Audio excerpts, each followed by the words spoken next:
Everybody king.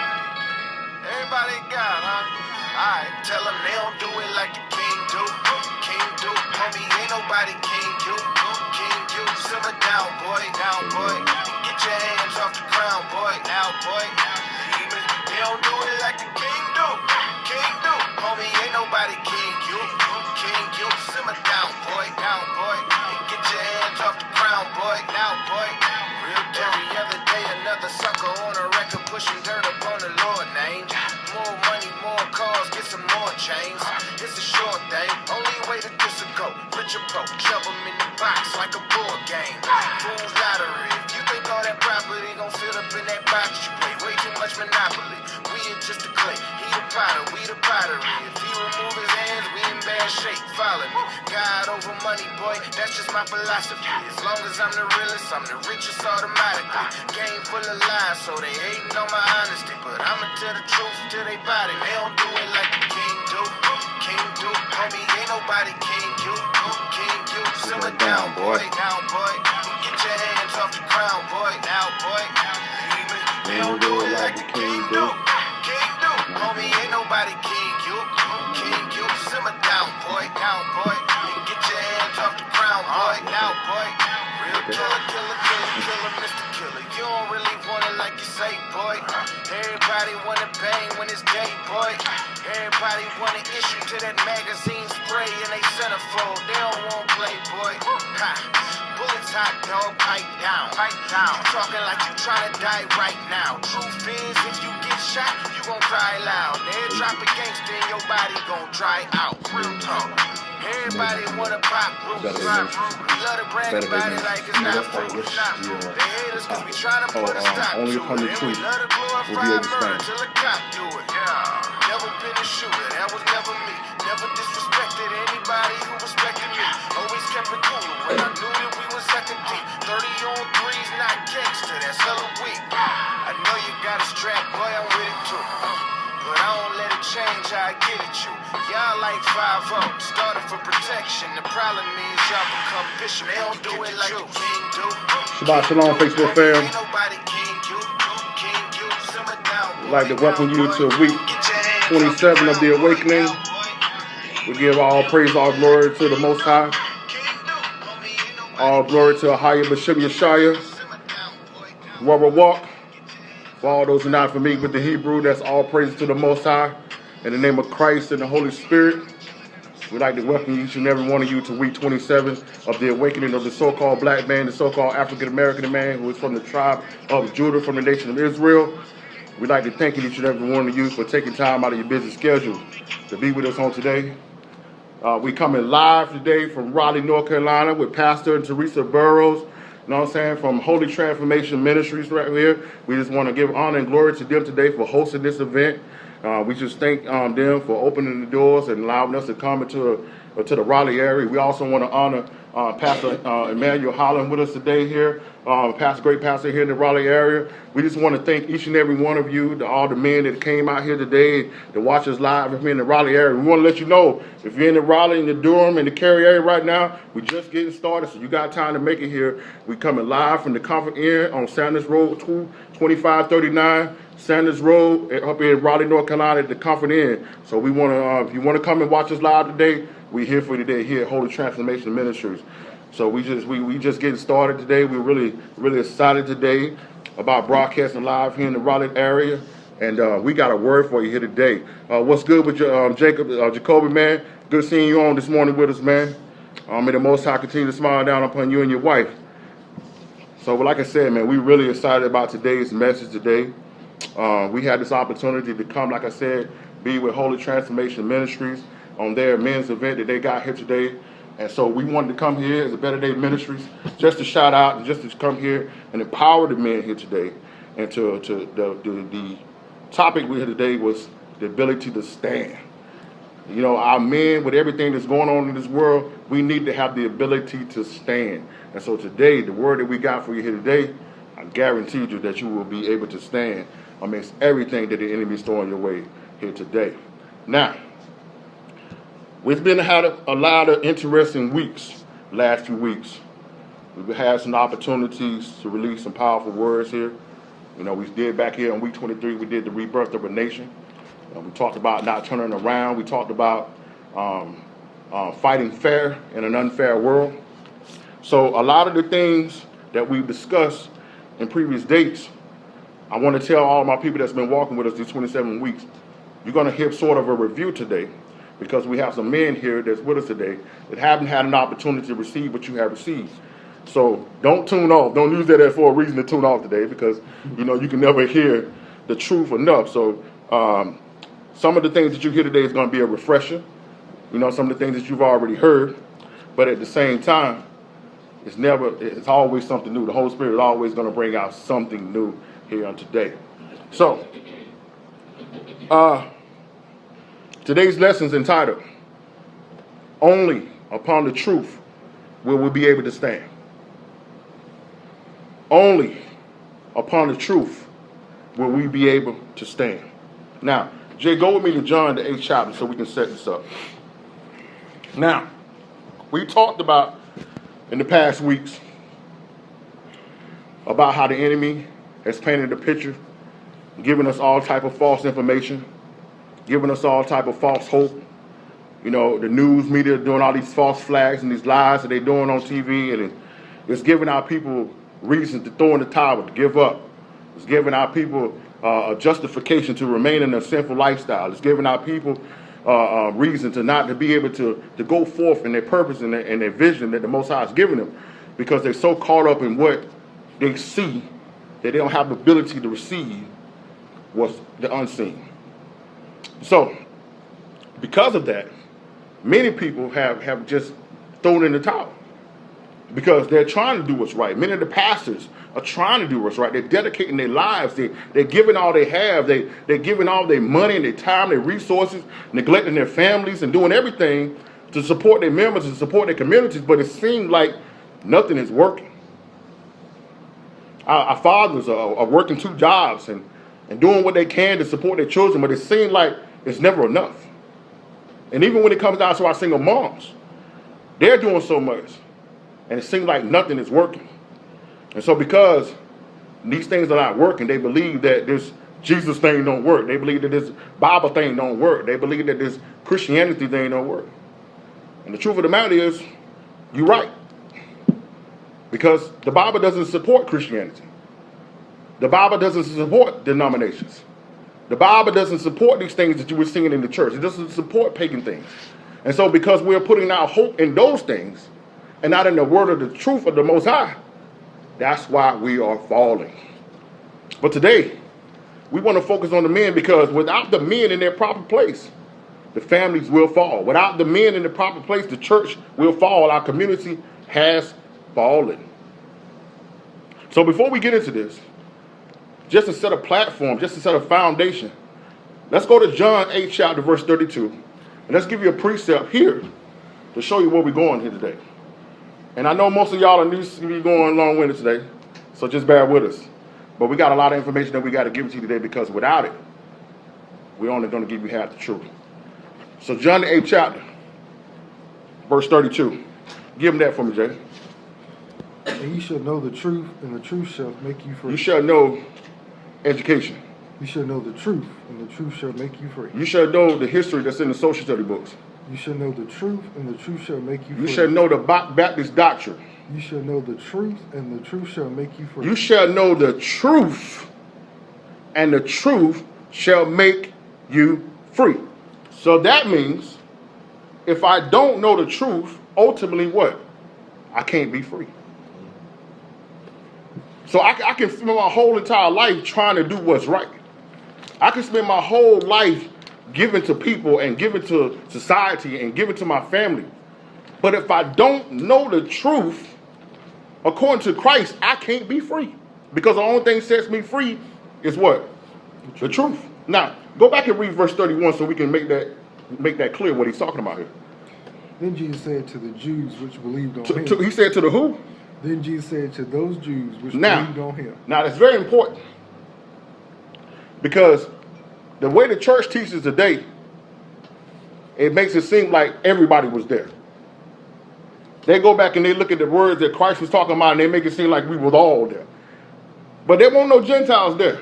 He said to the who?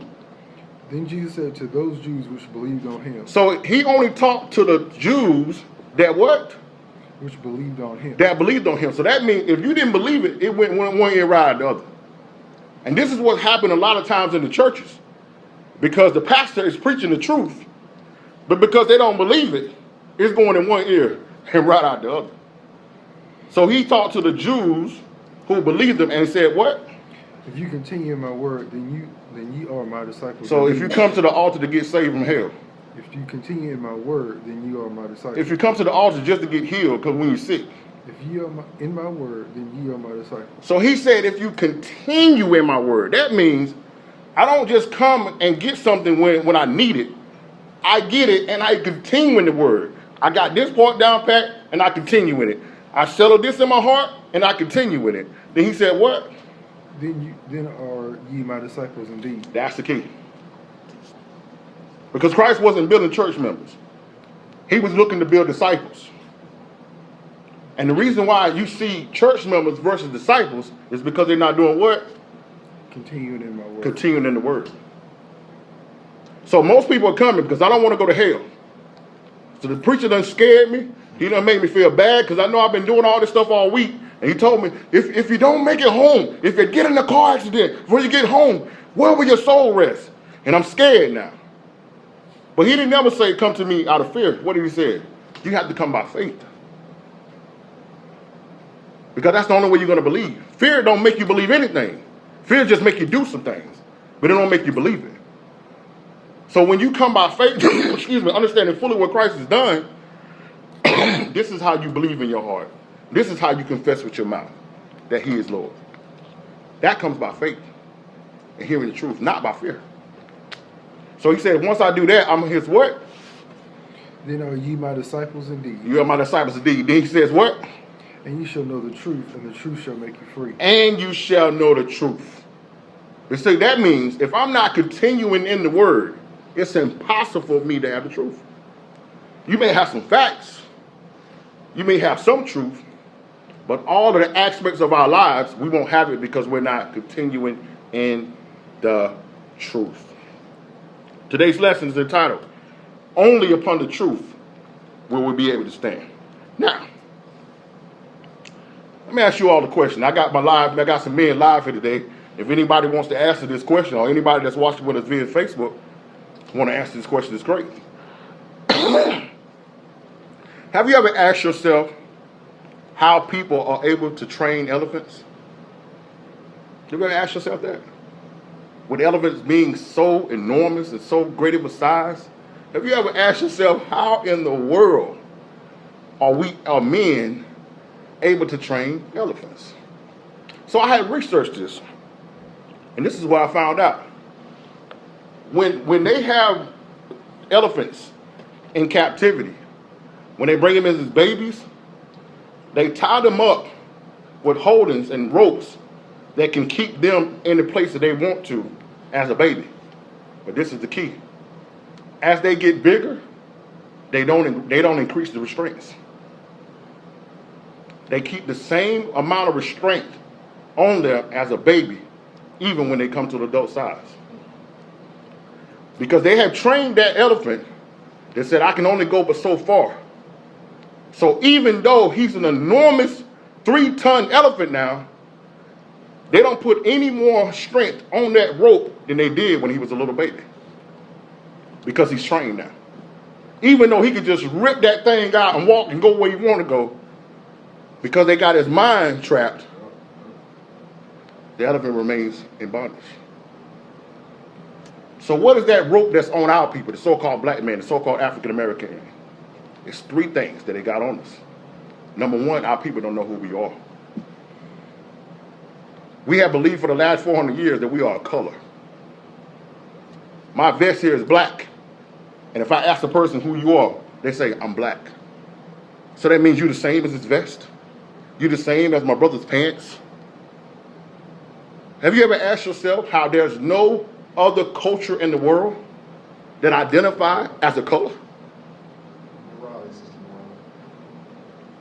You ever notice that?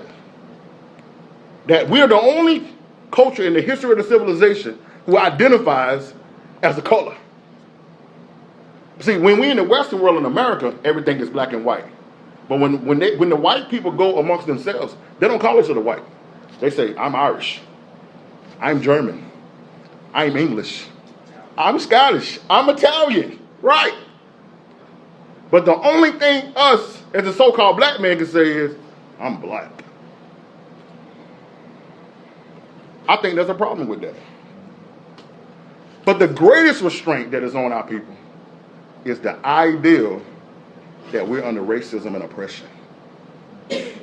Now hold your stones. I'm going to ask the men in here to hold your stones, because I know that's going to shake you up. I'm about to show you today that racism does not exist. It's a figment of our imagination. Now, I'm going to go ahead and crack this door over here, because I know we might have to run out of Raleigh today. Right? Okay? I got my brother Teasy on with me. Teasy, I need you might to come from Winston and come pick me up. Right? So what we're about to drop on them right now, we might have to fight our way out of here, okay? I need all my Israelites to be praying for your boy right now. Send us a prayer to the Most High, because we might have to fight our way out of Raleigh today. Now, the first thing that we like to do is, when you talk about a word, is we like to go to Webster, Mr. Webster. Because Mr. Webster has what he calls a dictionary where he defines words. So let's look at what Mr. Webster says that racism is. Read that for us, Jay, what he says racism is. Prejudice, discrimination, or antagonism directed against someone of a different race based on a belief on one's own race is superior. Okay, now read that for him again. Prejudice, discrimination, or antagonism directed against someone of a different race based on a belief that on one's own race is superior. So, according to Webster, racism only happens when one race believes that they're superior to the next. Now, we're going to take a short walk down history. And I want you to tell me, if racism really existed, then why would these things be happening? Let's start it back in the 1600s. When they showed up to the coast of West Africa and picked our people up, why did they immediately kill the strong and the wise? If you're a monkey, if you're beneath me, why would you need to do that? Right?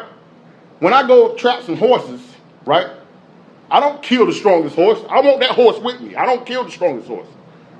I don't take the wise and destroy him. I want the best horse with me, because he's going to do the best work. So if you believed that you were stronger and superior than me, why was it a necessity to kill the strong and the wise? Right? Now, let's go over to when we get to America. Why was there a law throughout the South that it was illegal to teach me to read? If I'm a monkey, right, who can't think for themselves, when you wrote your Constitution, you labeled me as 3/5 of a man. You didn't even give me a whole man, right? But you made it illegal throughout the South to teach me to read. Why would you make it illegal to teach me to read if you were superior to me? Did you not want me to read Shakespeare? Did you not want me to be able to read the Odyssey? Did you want me to get Greek mythology? Was it something in particular that you were trying to keep from me? If you were better than me. Let's fast forward. After the Civil War, when I got off the slave plantation, why did you take all of the jobs and make them based on unions? If you felt that you was a better worker than me, what was the necessity to make unions that means I can't get a job at a higher paying job unless I go to the union? And you passed laws within the union saying no blacks could be in the unions. If you're better at working than me and you're superior than me, what would be the necessity to do that? Then you open up the borders. You sent correspondents to Europe and all over the world saying, come to America, we'll give you free land, we'll give you loans, and we'll give you everything, but you wouldn't give us no land and no loans. if you're better than me, there would be no need to do that. Because I would get on the land, I couldn't work it. I'd get on your job, I couldn't do the work. There would be no need for you to do that. Let's fast forward to the so-called civil rights movement.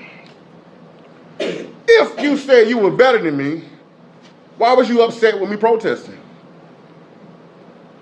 When dogs get mad and they say they don't want to do something, do you go out and start killing the dogs? No.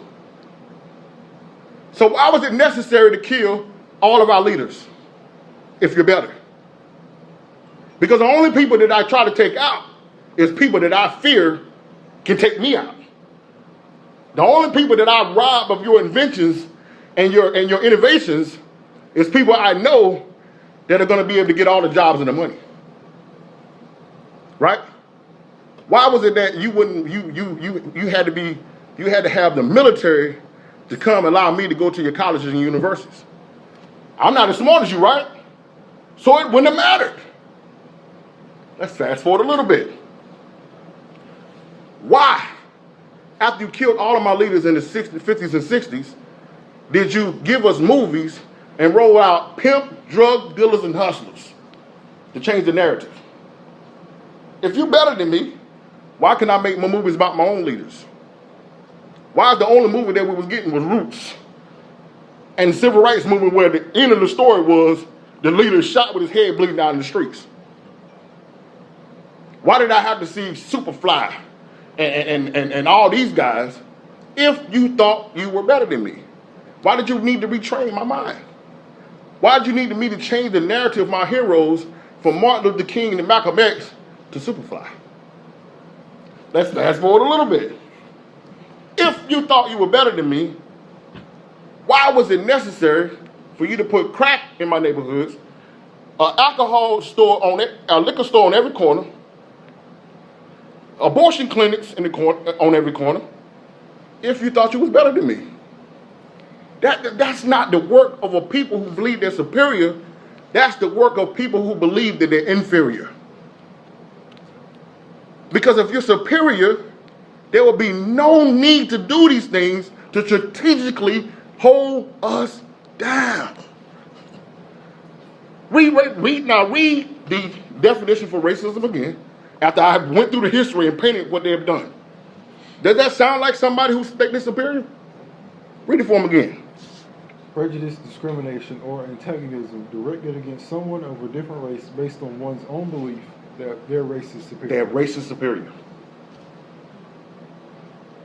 There will be no need to put crack in my neighborhoods, to take all of my rappers that we came out in the 80s, the Rakims, the KRS-Ones, the Boogie Down Productions, the De La Souls, the Tribe Called Quest, take them out. You can't rap anymore, and introduce NWA, Ice Cube, crack, crack, crack, crack, crack, shoot 'em up, shoot 'em up, shoot 'em up. So if I'm talking about something positive, I can't get a record deal. But if I'm ignorant, if I'm talking crazy, if I'm talking reckless, I'll make you a millionaire. Why would it be necessary to do that if you're better than me? Is it because they knew that they wasn't? I want you to ponder on that. Now, Jay, take the link and put the link in for the origin of the word racism. Now, we're about to talk about the origin of the word racism. I want you to go to that, Jay. We're going to read a couple excerpts from that. And Pastor Burroughs, we put that link in there in the box, so if you want to be able to check that out, you can. Now, we're about to give you an article which tells us the origin on the word racism. We're going to show you when they first started using the word racism and what context was read. Now, Jay, start there where it says the Oxford Dictionary. The Oxford English Dictionary first recorded utterance of the word racism by a man named Richard Henry Pratt in 1902. Okay, so that means the word racism did not exist until 1902. We had been slaves already for 300 years. There was no such word in the human vernacular until 1902. The word racism. Now keep going. Pratt was railing against the evils of racial segregation. Segregating any class or race of people apart from the rest of the people kills the progress of the segregated people or makes their growth very slow. So, with Mr. Pratt here, and I want you to take opportunity to make sure you research that guy. He was known for being a genocide of the so-called Indians. His idea of what racism was is that when we keep them on reservations, when we keep them separate from us, they don't have the ability to become us. That's our pastor. I need you to repeat that. So the word racism was invented when? 1902. It was invented in 1902. Mm-hmm. Okay. By a man by the name of Richard Henry Pratt. Okay. You can look him up, Richard Henry Pratt. The word racism did not exist until 1902. So that means the word racism didn't exist to 1902. Explain what happened to me from 1600 to 1902. All right? Now, go down and read right there where it says although. Although Pratt may have been the first person to inveigh against racism, its deleterious effect by name, he is much better remembered for a very different coinage.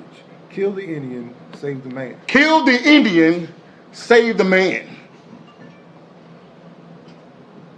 See, he invented the word racism, but what he is more so known for was kill the Indian, save the man. So, Mr. Pratt's idea of racism was this.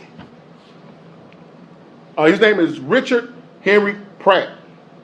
Richard Henry Pratt. Now, Mr. Pratt's idea of racism was, if we take the Indians and we kill the elders and the chiefs, and then we talk them into sending us their children, we'll take them to schools and re-educate them. That's why you have all these Indians in these areas of Midwest that are Catholics now. They send them to Catholic school. In these schools, if you go and look in this link, when they was at their school, they could not speak English. They could not speak their native language. If they spoke their native language, they would be beat. They had to learn English, right? They were forced to learn the history that was taught about America, and they could no longer be taught their tribal history. That's what racism was in the 1900s. You know what we call it today? Assimilation. So what they really wanted was not for us to be the thing we were superior, them to superior. They wanted us to become them. You know why? Because they know who we are. And the reason why our people are in the position that they are is because they don't know who they are. But guess what? You're about to find out who you are in a few minutes here. Go in your Bible to Isaiah, the 1st chapter. So you telling me, man, you telling me that racism don't exist? Yes. Racism is a lie. It's an ideology that has been created. Because those who've been walking with us these 27 weeks, you know that we've been telling you over and over that we are not an oppressed people, we are a fallen people. See, when you believe that you are oppressed, you are laying down on your back because you believe he has a foot on your neck. But when you understand you are a fallen man, the only thing you got to do is get up. And so racism has to continue to be taught to our people because we think every time we fail, every time we don't work out, every time a church is burnt to the ground, every time a man is killed, every time crack is put in our neighborhood, every time we are done wrong, we believe that it's racism. But guess what? You're about to find out today that it ain't. So go in your Bibles to Isaiah, the 1st chapter. Isaiah 1. And we're going to look at verses 2 through 4.